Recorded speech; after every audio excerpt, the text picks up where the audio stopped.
Full Moon sale காலை 9 மணியிலிருந்து இரவு 12 மணி வரை ஆகஸ்ட் 27 ஒரு நாள் மட்டும்.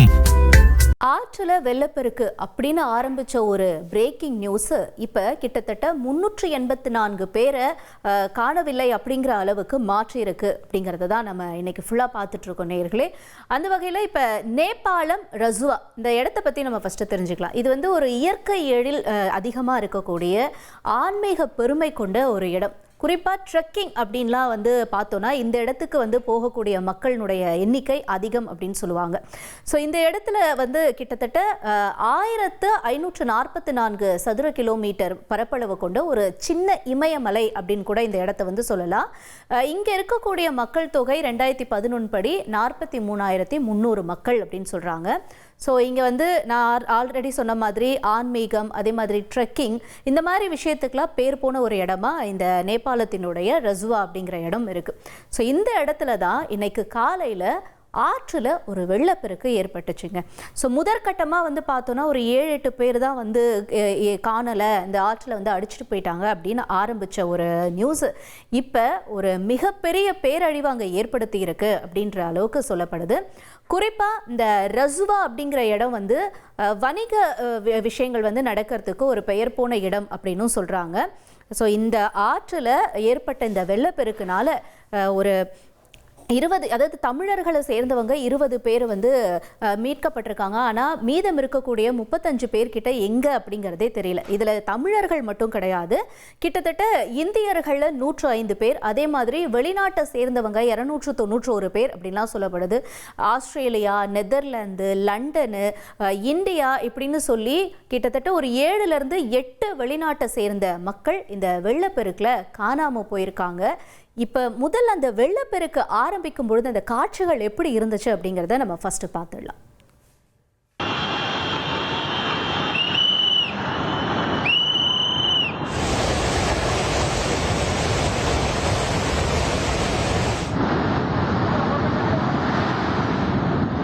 जति घट्दै गयो नि त्यति पटान बढी गर्दै जान्छ.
நம்ம இதற்கு முன்னாடி வந்து சுனாமி அப்போ இந்த மாதிரியான ஒரு அலையை பார்த்துருப்போம். ஆனால் அதே மாதிரி இப்போ 2026 நேபாளத்தில் பதிவாகி இருக்கக்கூடிய இந்த காட்சிகள், அங்கே எவ்வளோ பேர் இருந்திருப்பாங்க, எத்தனை குழந்தைகள் இருந்திருக்கும் அப்படிங்கிற மாதிரி நம்மளெல்லாம் யோசிக்க வச்சிருச்சு.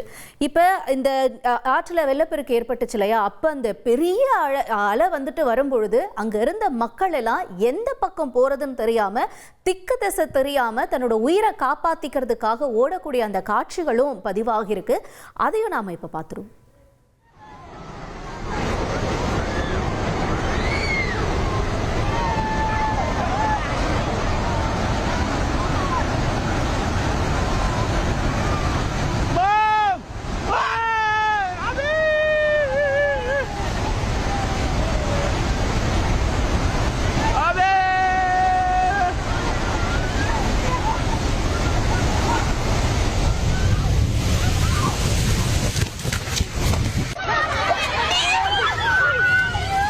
siap lah, kalian siap lah.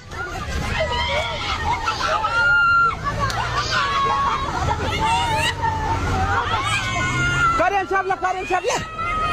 Kalian siap, kalian siap.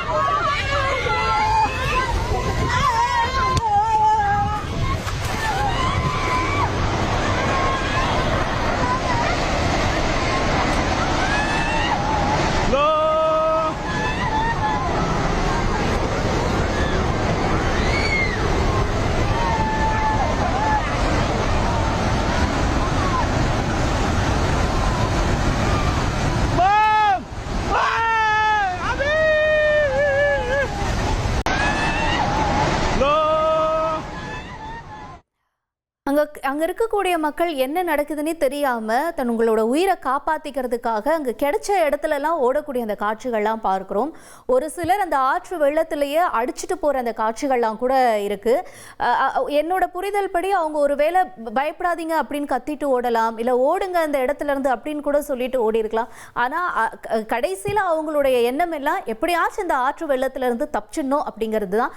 ஆனா அதையும் தாண்டி 17 உயிர்களை இப்ப வரைக்கும் அஃபிஷியலா சொல்லக்கூடிய தகவல் 17 உயிர்களை இந்த வெள்ளம் பலி வாங்கியிருக்கு அப்படிங்கறத நம்ம பார்க்கிறோம். இதே போல 2015லயும் நேபாளத்துல ஒரு நிலநடுக்கம் ஏற்பட்டிருக்கு. 7.4 அளவுக்கு பதிவாகியிருக்கு. அப்ப இந்த மாதிரியே ஒரு வெள்ளப்பெருக்கு ஏற்பட்ட லாங்டங் அப்படிங்கிற ஒரு கிராமமே காணாம போயிடுச்சு அப்படிங்கிற தகவல் வெளியாகியிருக்கு. அதாவது அழகு இருக்கிற இடத்துல தான் ஆபத்து இருக்கும் அப்படின்னு சொல்ற அளவுக்கு இதே நேபாளம் எந்த அளவுக்கு வந்து ஆன்மீகம் எழில் கொஞ்ச அளவுக்கு அழகலா இருந்தாலும் கூட இப்ப திரும்பியும் 2026ல மறுபடியும் ஒரு வெள்ளப்பெருக்கை ஏற்படுத்தி இருக்கு. இதுக்கு ஆரம்பத்துல என்ன சொன்னாங்க அப்படின்னா இது தண்ணி அதிகரிச்சிருக்கும், அதனால இந்த ஆற்றுல வெள்ளப்பெருக்கு ஏற்பட்டிருக்கலாம் அப்படின்னு சொல்லியிருந்தாங்க. ஆனா இப்ப கிடைச்சிருக்கக்கூடிய தகவல் படி என்ன சொல்றாங்கன்னா ஒரு நிலநடுக்கம் வந்து கோடாரி அப்படிங்கிற இடத்துல பதிவாகி இருந்துச்சு. 4.4 ரிக்டர் அளவுல பதிவாகி இருக்கு. அதனால அந்த பனிப்பாறை ஏரி அப்படிங்கிறது வந்து அந்த அணை வந்து உடைஞ்சதுனால தான் இந்த அளவுக்கு வந்து ஒரு வெள்ளப்பெருக்கு ஏற்பட்டிருக்கு அப்படிங்கிறது அரசு சொல்லக்கூடிய தகவலா இருக்கு. இப்ப அங்க கிட்டத்தட்ட பார்த்தோம்னா தமிழகம் மட்டுமில்ல, இந்தியா மட்டுமில்ல, வெளிநாட்டை சேர்ந்தவங்கள்ல இருந்து யாரெல்லாம் இந்த சுற்றுலாவுக்கோ இல்ல ஆன்மீகத்துக்காக வந்தவங்களோ எல்லாரும் அவங்களுடைய உறவினர்களை தேட ஆரம்பிச்சிருக்காங்க. அதற்கான உதவி எண்கள்லாம் கொடுக்கப்பட்டிருக்கு. தொடர்ந்து நேபாளத்தில் வந்து ராணுவம் தீவிர தேடுதல் வேட்டையில் ஈடுபட்டிருக்காங்க. மருத்துவ முகாம்கள்லாம் அமைக்கப்பட்டிருக்கு. இப்போ அங்கே இருக்கக்கூடிய அந்த பாதிக்கப்பட்ட மக்களை மீட்கக்கூடிய அந்த காட்சிகளும் வெளியாகிருக்கு. அதையும் பார்க்கலாம்.